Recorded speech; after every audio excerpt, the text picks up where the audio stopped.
భరోసా కావచ్చు, లేకపోతే అమ్మఒడికి సంబంధించి కావచ్చు, మిగిలినటువంటి వాటన్నిటికీ కూడా లబ్ధి చేకూరేది.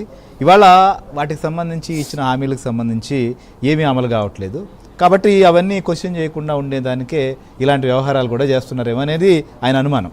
సో అసలు సూపర్ 6 సంబంధించిన దానిపైన జగన్కు ఉన్న అనుమానాలపైన ఏం క్లారిటీ ఇస్తారు మీరు? సార్, సూపర్ 6 అనే ఒక 6 ప్రధానమైన హామీలతో పాటు ఇంకొన్ని హామీలు కూడా ఇచ్చాం. నేను ఒప్పుకున్నాను, ఇంకొన్ని హామీలు కూడా ఇచ్చి మొత్తం మీద ప్రజలు మమ్మల్ని నమ్మి మేము చికెన్ బిర్యానీలు, చికెన్ పలావులు కాకుండా రెండింటిని వెజ్లు నాన్ వెజ్లు కలిపి షడశోపేతమైన భోజనం పెట్టగలదు ఈ కూటమి అని చెప్పి అధికారం ఇచ్చారు మాకు. సో స్టార్టింగ్ రాగానే మేము 4,000 రూపాయల పెన్షను నువ్వు ఏప్రిల్ నుంచి జూన్ లోపల 21,000 అప్పు చేస్తే మేము ఇప్పటిదాకా 12,000 కోట్లు కూడా అప్పు చేయలేదు. ఇంకా దాంట్లో 4,000 రూపాయల పెన్షన్ ప్లస్ పాత పెన్షన్ 3 కలిపి 7,000 రూపాయలు ఆల్రెడీ ఈ పెన్షన్ ఫస్ట్ మంత్ ఇచ్చాం. సెకండ్ మంత్ 4,000 రూపాయలు ఇచ్చాం. అన్న క్యాంటీన్లు వెరీ షార్ట్లీ ఓపెన్ కాబోతున్నాయి. ఓకే, ఇంకా ఆయన నేను ఉంటే ఇచ్చిండేవాడు అన్నమాట. జగన్మోహన్ రెడ్డి గారు ఒక్క మాట వినండి, అబద్ధాలు చెప్పడం మానుకుంటే మీకు మీ పార్టీకి చాలా మంచిది. ఎంత పచ్చి అబద్ధాలు చెప్తున్నారంటే ఇది డిజిటల్ యుగం అని మర్చిపోతున్నారు. మీ ఎక్కడికి పోవు, నేను చెప్తా మీ జాతకం ఏంటో. మీరు 2019లో అధికారంకి వచ్చారు కదా, ఆయన రాగానే అన్నీ పెట్టేశాడా? లేదు, ఆయన 2019 జూన్లో మే 31 ఆయన దాన్ని ప్రమాణం చేశాడు. 38 కావాలా ఇదైతే దాదాపు ఆయన ఫస్ట్ ఇచ్చిన ఇది రైతు భరోసా 2019 అక్టోబర్లో, అంటే June, July, August, September, October 5 నెలల్లో ఇచ్చావు జగన్మోహన్ రెడ్డి నువ్వు మీ రైతు భరోసా. రెండోది అమ్మఒడి జగన్మోహన్ రెడ్డి గారు ఇప్పించారు తెలుసా, 2020 జనవరిలో ఇచ్చావు. అంటే June, July, August, September, October, November, December, జనవరి 8 నెలలు పట్టింది. విద్యా కానుక ఎప్పుడు ఇచ్చావు తెలుసా, 2020 ఏప్రిల్లో ఇచ్చావు. అంటే దాదాపు 9, 10, 11 నెలలు అయిపోయింది.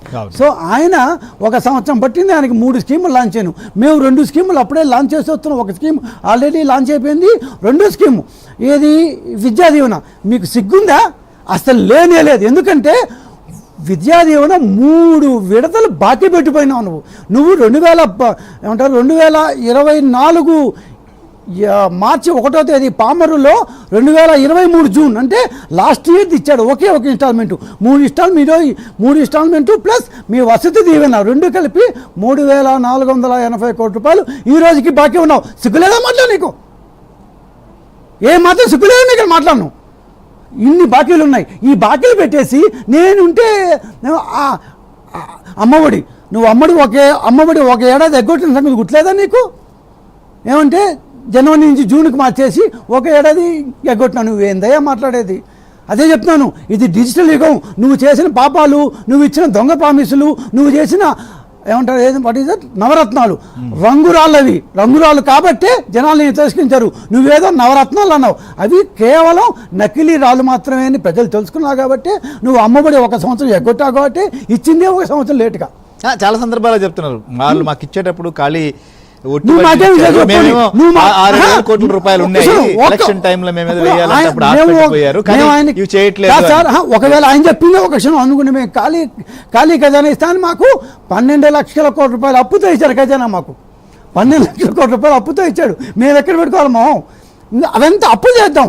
విద్యా కానుక అని చెప్పాడు 3,480 కోట్ల రూపాయలు లెక్కేసుకొని కరెక్ట్గా చెప్తాను పైసలు సార్ 3,480 crores రూపీస్ అప్పుతో పెండింగ్లో ఇచ్చావు. వాళ్ళు ఎవరికి సర్టిఫికేట్ కూడా రావట్లేదు. ఇప్పుడు మేము అర్జెంటుగా నువ్వు మాకు ఖాళీ ఖజానా ఇచ్చిపోయి అప్పులతో ఇచ్చిపోయి 4,000 కోట్ల రూపాయలు ఎక్కడికి కట్టాలి? మేము వాళ్ళతో మేము మాట్లాడుకోం. బాబు మీకు 5-6 వాయిదాలు ఇస్తామని వస్తున్నాం. నువ్వు చేసిన ఘనకారాలు ఇన్ని పెట్టుకొని ఏం మారుతావయ్యా?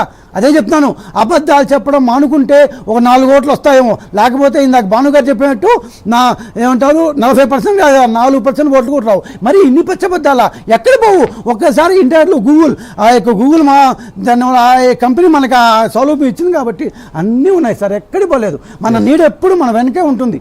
ఆ నీడని మర్చిపోయి ఇందాక అన్నట్టు ఏమంటారు, లోకేష్ మీద కేసు పెట్టాలా? బుర్రను మారుతారు అసలు. లోకేష్ మీద కేసు పెట్టాలా?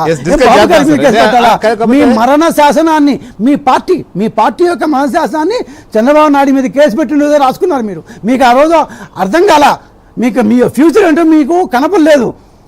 ఆ రోజు మీ యొక్క పార్టీ యొక్క మరణ శాసనం రాసుకున్నారు, 11 సీట్లు వచ్చాయి.